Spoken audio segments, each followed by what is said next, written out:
This is enough now. Sense the shape of your brow, the salt on your cheeks, and the way that you're looking down.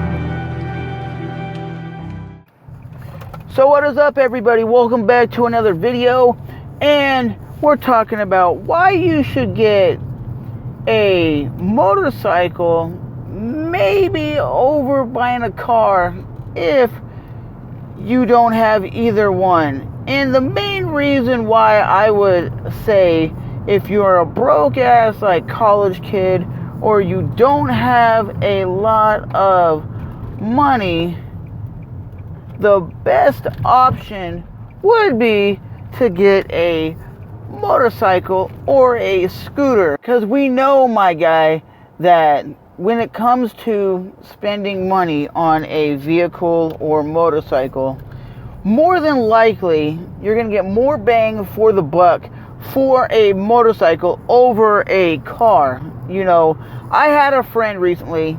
She bought a 2005 Dodge Durango SUV, and her boyfriend hit me up when I was at work and said, yo, you know your cars, you know your bikes, you know your things, what should I buy? And I said, stick to nothing but a Honda Civic or a Toyota Corolla. And they're like, but I don't like those. And I'm like, no, for the bang for the buck, that's all you should be looking at. And they're like, why? I'm like, for the price point, you're spending like $1,000, like 800 pounds. You're not looking at a lot of car. You know, you get what you pay for. They're not being able to drive the car. The car is in bad condition. It's basically been junked, basically. It sits in their driveway. They don't have money to fix it, money to really do anything with that vehicle. And I told them, I told you not to buy that. And it comes down to, they spent like $1,200. They got $1,200 worth of problems. Like, well, the lady who sold it to me said it was reliable. Never listen to somebody. They're always going to hype it up. They're always going to tell you it works. They're always going to tell you it runs. But they're not going to tell you the main problems and have you buy something that is garbage.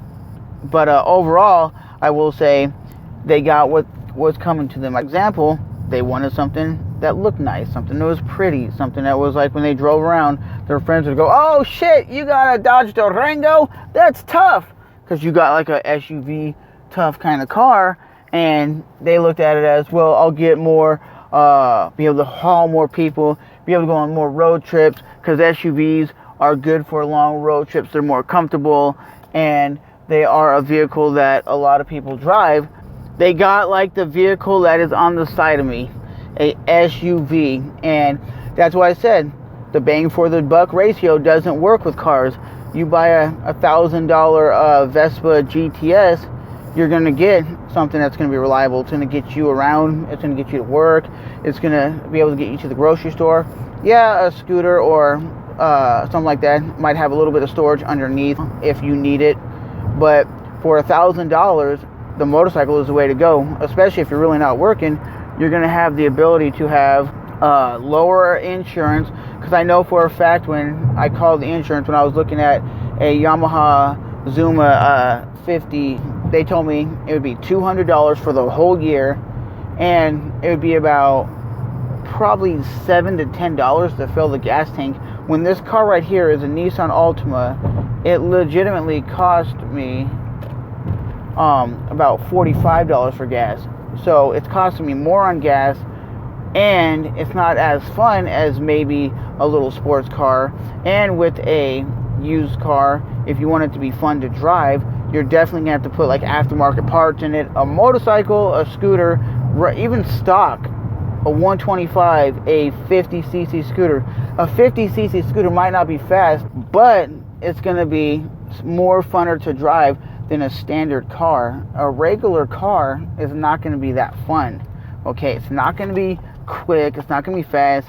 You're going to have to buy something like a Toyota Celica Acura Integra Type R just to get something that is legitimately a little bit fun. A normal four-door sedan car like I'm driving now really isn't the most funnest car. It's not the most quickest, but any motorcycle or 50cc scooter is going to be a lot more enjoyable to drive than just an average $1,000 car.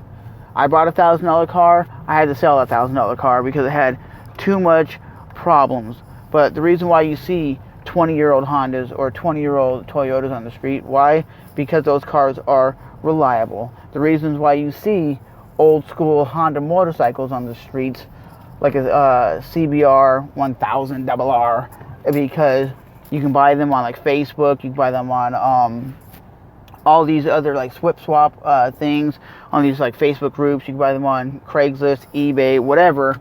You can buy them on Let's Go app, like a shopping app, and you can definitely still buy something for relatively cheap and still have something that's going to be badass, fun, and exciting. So that's why I always say, guys, you might want to look at a motorcycle if you don't need to carry a lot of passengers. If you have to carry like a child or passengers, then a car is the option to go with. But overall, if it's just you getting your ass from home to work and to the grocery store or to the gym, whatever, step your game up and just get the motorcycle or scooter. For me, if I didn't have this and I needed to get something to get me back and forth to work and I could go out and get my motorcycle license, I'd probably get like a Suzuki Berkman 650 scooter, because it can go 100 miles per hour. It has storage, and it would be able to get me from my house to work every day. And it is a touring scooter, so it'd be something I could still drive with. But the only problem with the motorcycle is if it rains, you get soaked. But as always, that's my take on, should you get a motorcycle over a car? Why or why not? That's my take as a car guy. So I'll see you guys in the next one.